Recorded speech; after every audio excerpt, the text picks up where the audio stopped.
Der Sascha war halt alle nur auf die Rosi scharf, aber gegen den Bürgermeister von Bayerkofen kann er nicht anstingen, weil für den ist er um ein paar Nummern zu klein und drum stinkt er ihm recht.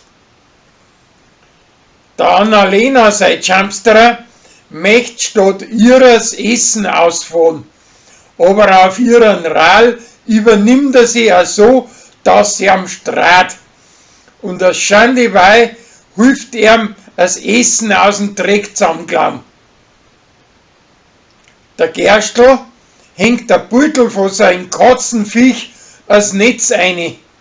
Aber gleich juckt das grad so wenig, als wie Mike Schreiberts über Lansing. Ein kleiner Bub treibt ein Lausburmstickel mit der Uri, aber mit dem Gerstl zusammen zahlt es ihm wieder heim. Der Martin kann mit mir und Not Murbauern aus der Gegend auftreiben, die wo für ihn ein Gersten anbauen, dass er's meizen lassen kann.